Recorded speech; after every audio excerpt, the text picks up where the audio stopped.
जिसके मुकालमे के लिए भी आप देखिए कुरान करीम में दो लफ्ज आए हैं, बहुत कमाल। सूरह मुजादला के आगाज में आए हैं, मुझे याद आ गए।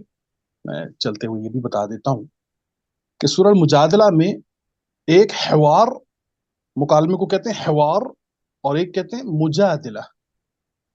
अब मुजादले में आपको बज़ाहिर जो है वो शाउटिंग दिखाई देगी, मीन्स के उसमें आवाज ऊंची हो सकती है, तल्ख कलामी हो सकती है, अल्फाज का सख्त इस्तेमाल हो सकता है, ये मुजादला हो सकता है। लेकिन हिवार के अंदर आप देखेंगे कि हिवार कहते हैं कि वो कन्वर्सेशन के जिस जो खैर पर मबनी हो और एक्सेप्टेंस के अंदर, एक्सेप्टेंस पर मबनी हो। तो कुरान करीम में सूरह मुजादला की पहली आयत में ये बताया है कि वो एक औरत आई है आप सल्लल्लाहु अलैहि वसल्लम के पास, कि जो झगड़ रही है अपने शौहर को लेकर। तो वहां पर पहले कुरान ने मुजादला, युजादिलु का, आपसे वो मुजादला कर रही है।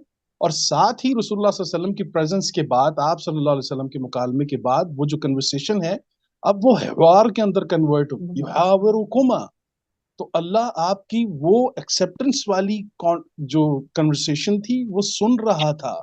अल्लाह ने ये फरमाया है वहां पर कि आप सल्लल्लाहु अलैहि वसल्लम के पास आने के बाद वो जो मुजादला था वो हिवार के अंदर कन्वर्ट हो गया है। एक ही आयत के अंदर कन्वर्सेशन के दोनों उसलूब बयान कर दिए गए हैं। तो हमें भी, अगर हम अपनी औलाद को ये सिखाएं, और इसमें हमारे वालिदैन को भी अगर ये बात पता हो कि हमारे मुकालमे का और सवाल करने का या बात करने का अंदाज जो हो, अगर वो 70% खैर पर मबनी होगा तो उसके बहुत बेहतरीन नताइज हम देख सकते हैं।